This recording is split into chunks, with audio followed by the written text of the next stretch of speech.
Joel had worked the night shift at Stop Fresh for almost a year before he noticed anything strange. He liked the solitude, the fluorescent hum, the rhythm of restocking shelves while the world outside slept. There was no customer chatter, no screaming toddlers, just the soft clink of cans and boxes, the occasional beep from the backroom scanner, and the gentle whir of freezers running through the dark. Each stocker had a section.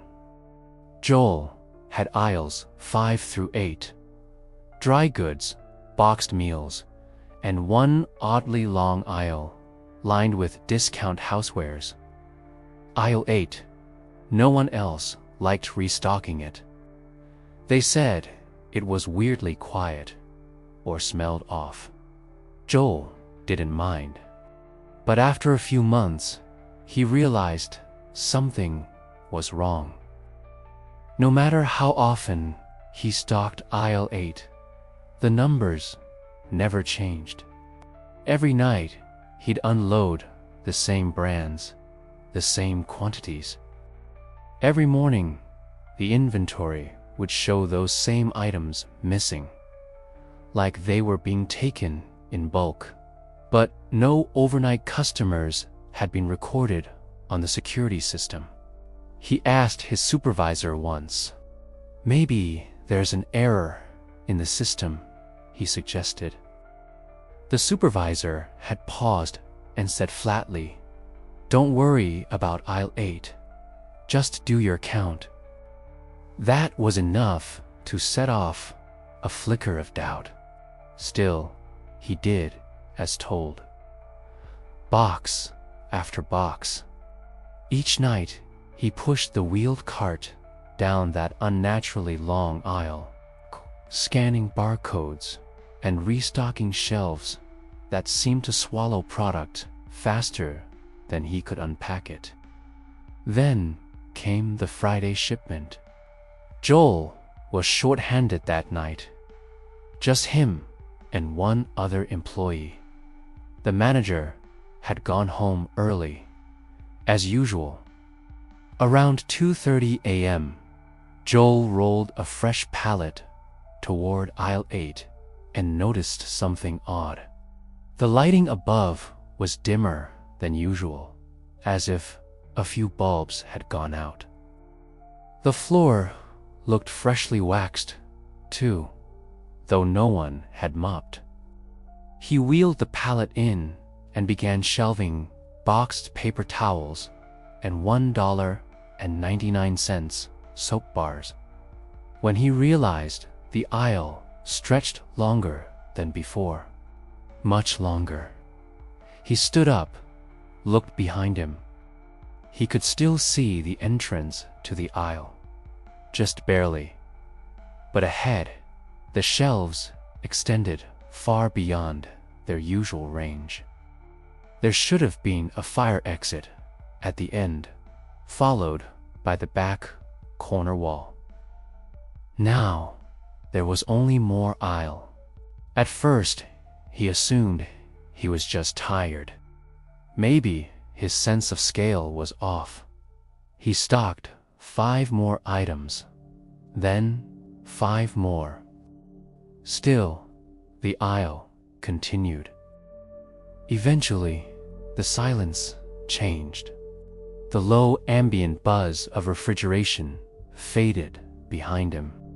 Even the faint speaker music, usually old pop songs playing too low to hear properly, disappeared entirely, replaced by nothing.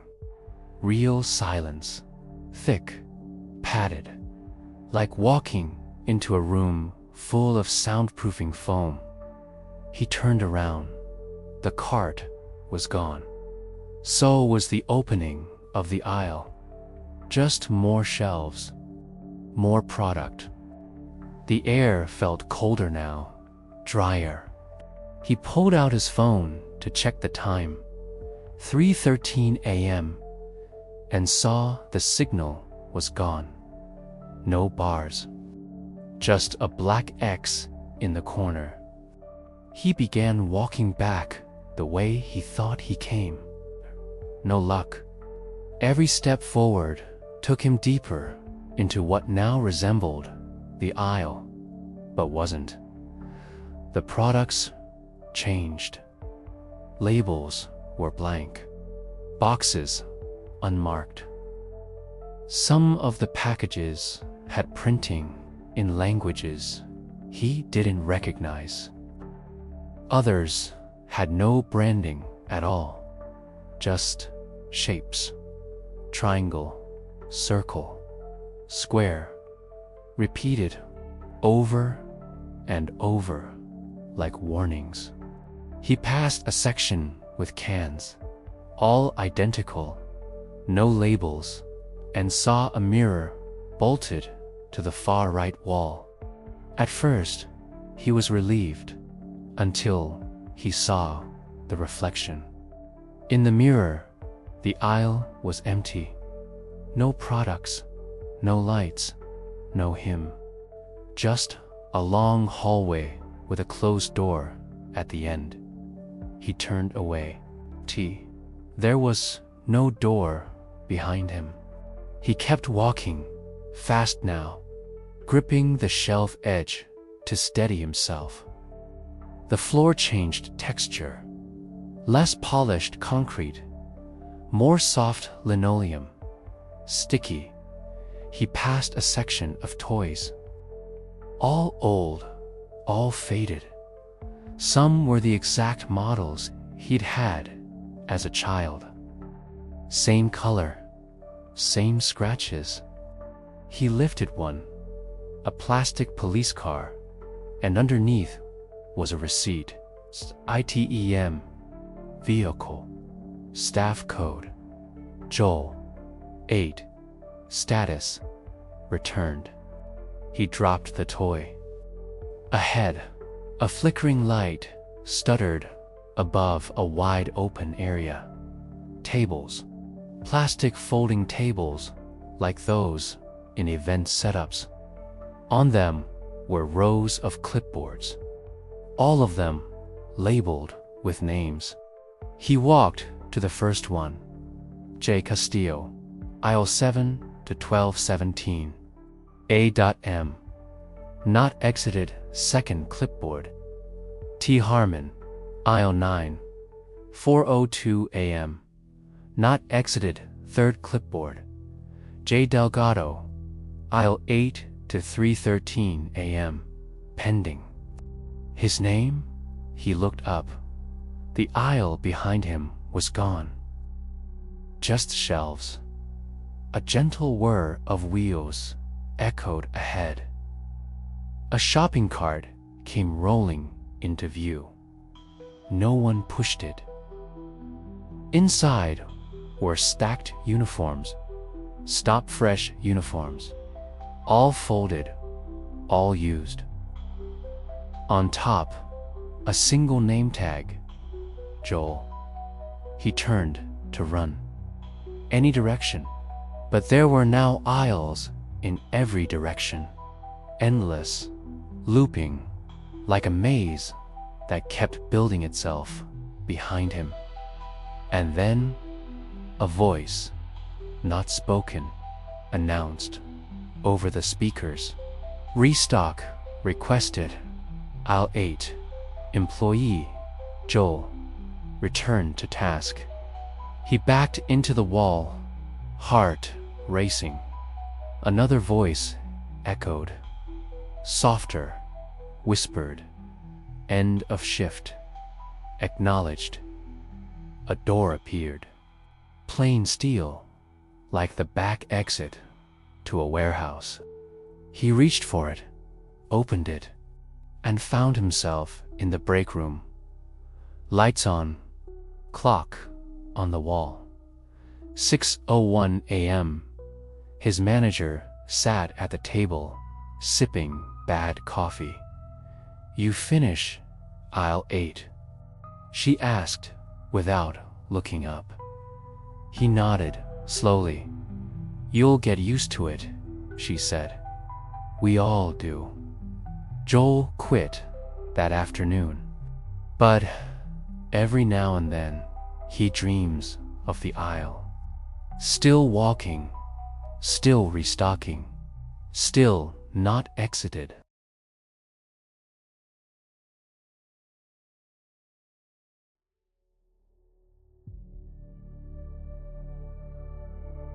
Tom didn't usually shop that late. Midnight runs to the grocery store weren't part of his routine. But a long day, an empty fridge, and the gnawing irritation of using powdered creamer had driven him to the only open market in town. A 24-hour location called Market Depot, tucked behind a faded pharmacy and a payday loan place with its lights already off. The store was nearly silent when he entered. One cashier at the front, looking half asleep, nodded vaguely at him. No music played, just the soft drone of air vents and the occasional beep from a distant scanner. He moved through the aisles without much thought. Coffee, frozen dinners, some fruit, a 6-pack of soda, and a bottle of painkillers. Everything was routine, familiar, comforting in a way.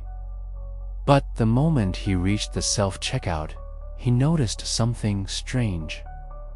The touchscreen interface, normally blue and white, flickered gray for a split second, then returned to normal. Probably a glitch. He scanned his items, swiped his card, and waited for the receipt to print. It came out slowly, too slowly. And when he tore it from the machine, he saw the date. Tomorrow, not the next morning, not a time zone issue. The receipt clearly read, date 06:15, time 12:48 a.m. But when he checked his phone, it was still June 14th, 12:48 a.m., same time. Wrong date.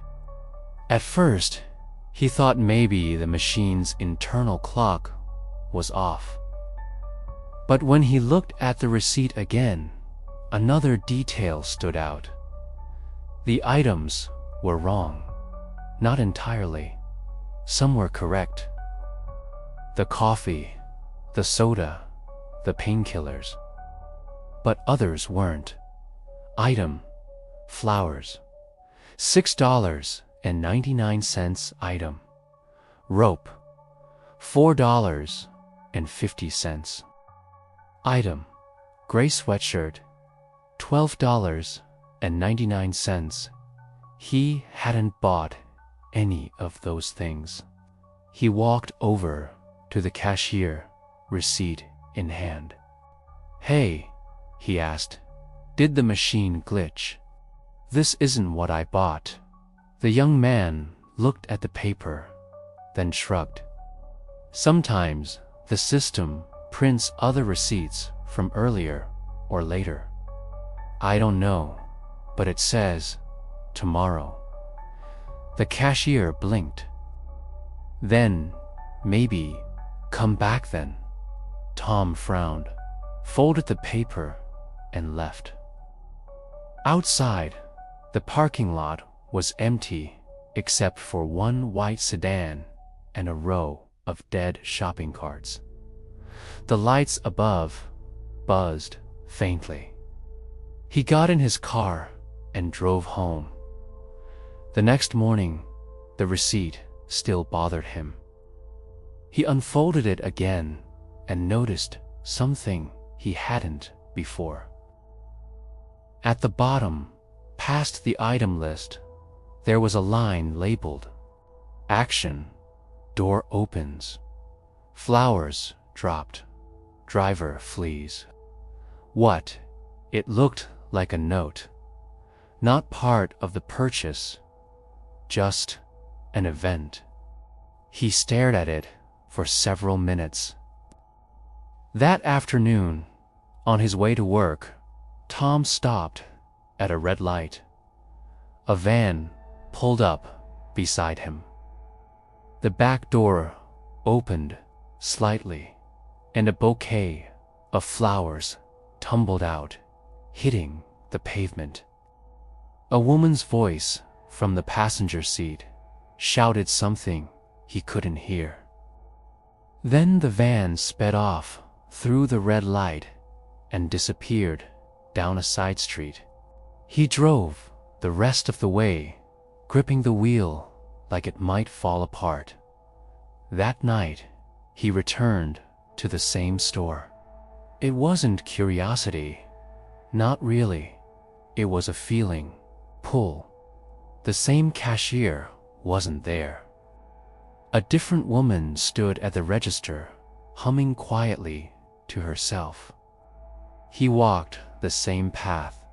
Coffee, soda, frozen dinner. No rope, no flowers. He checked out again at the same kiosk. Another receipt printed. Date 06/16, 12:41 a.m. Again. Tomorrow. He scanned the list. This time, it was all wrong. Item: blue umbrella, $3 item. Plastic tarpaulin, $7.99. And another action line. Action: umbrella spins. Plastic burns. Rain begins. He didn't sleep that night. He spent hours researching the store, looking up local news, anything to explain what was happening. Nothing came up. The next day, around noon, it started raining. Not a drizzle, a sudden, cold downpour. He walked outside with his own umbrella. Not blue, black. But as he passed the alley beside his building, he saw someone spin a blue umbrella once, twice, then toss it aside. Further down the alley, a plastic tarp was half melted, still smoking. Tom stopped walking. He went back inside. The receipts weren't showing the past. They were predicting the immediate future. Minor, mundane events, but detailed. It somehow connected to him. He returned that night, bought nothing, just walked to the kiosk, scanned an empty bag. The system accepted it. A receipt printed. Date: June 17th, 12:33 a.m. Item list. Item. None item. None action. Time loops. Customer returns. No exit printed. He looked at the doors behind him. Still open.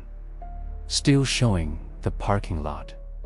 But the lights above flickered slightly. He turned to leave. The receipt printer word again. Unprompted. New receipt. Same date. Same time. Item. Tom. Action. Purchase finalized. He dropped the paper and ran. But the doors didn't open. They slid halfway, then stuck. The cashier, the same woman from the night before, watched him silently. He shouted. She didn't move. He turned back to the machine. It had begun printing a third receipt. This one didn't list items, just names. His name repeated, line after line. Tom, Tom, Tom, Tom, at the bottom. Status, in inventory.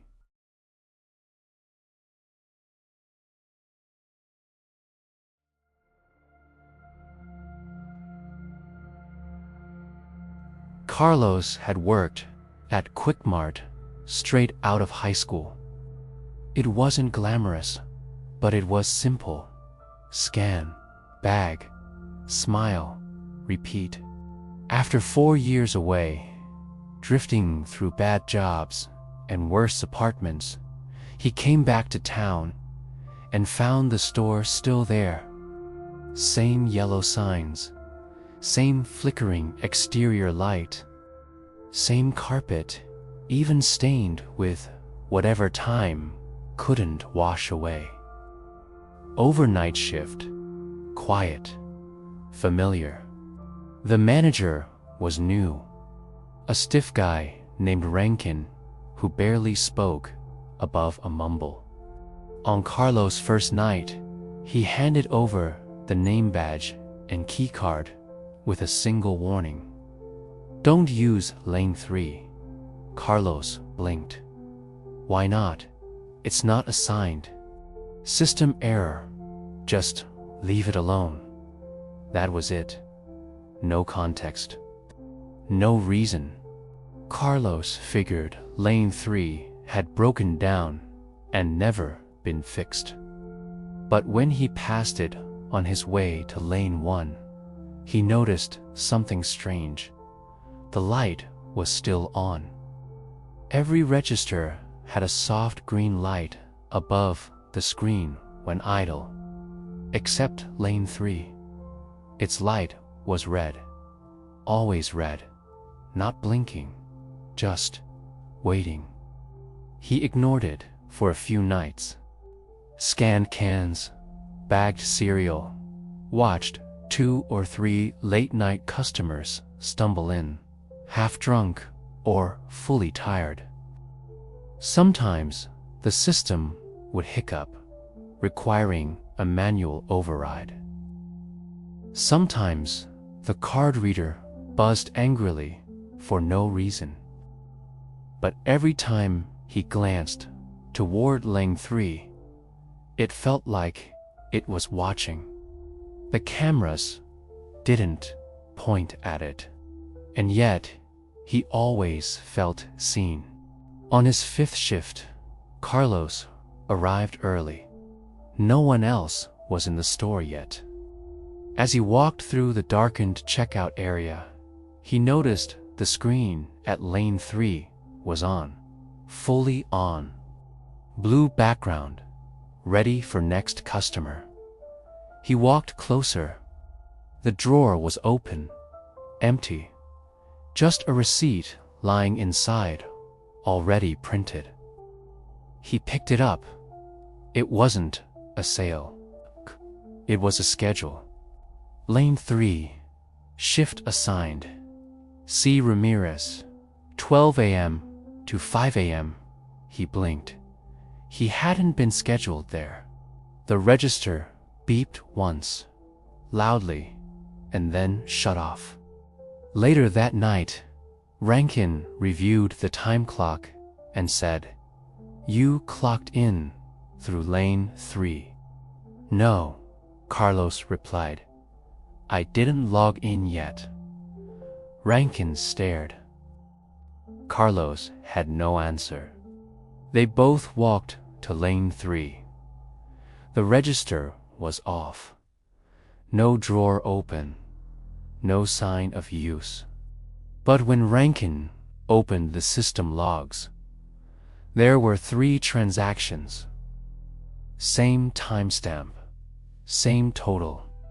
$0. No items listed. Just the word accepted. That night, Carlos dreamed of the register. It beeped, opened, closed, beeped again. And behind the counter, a figure stood in his uniform. Same posture, same haircut. Not him, but something like him. He came in the next shift, shaken but silent. It got worse. During his 7th night, Lane 1 froze. Lane 2 crashed. Only Lane 3 remained unlocked. The screen lit up on its own. Customer in queue. But no one was in the store. The doors hadn't opened. Still, the screen said, "Please scan item." Carlos stood motionless. Then the scanner beeped. He hadn't moved. No product passed over it. Still, the register accepted something. The receipt began to print. He reached for it, hand trembling. It listed a single item. Item, employee file, name, Carlos, our name. Carlos, R below it. Another line, new location. Then the drawer opened by itself. Inside, instead of cash, were dozens of identical name tags. All said Carlos. All in different fonts. He dropped the receipt. The lights above Lane 3 flickered. Over the intercom, a voice whispered, not from the speakers, but through them, like something leaning too close to a microphone. "Please remain at your station." He turned to leave. The doors wouldn't open. The power didn't go out. It just paused. Like reality hiccuped. When the system rebooted, Lane 3 was the only one active. On the screen, next customer, C. Ramirez. And below it, final transaction. Carlos ran to the back office. Rankin wasn't there. None of the other staff were on the logs. Only his name and a timestamp that hadn't happened yet. Clock out, 5:01 a.m. Status, completed. He looked up at the monitor showing security feeds. Lane 3 was empty, but the register moved, typing, inputting numbers by itself. He watched it curl out from the printer, then stop. A hand, not his, reached out and pulled it. The camera glitched. When it returned to normal, the register was empty. Carlos' name disappeared from the schedule 2 days later. The drawer opens, and someone scans a name tag.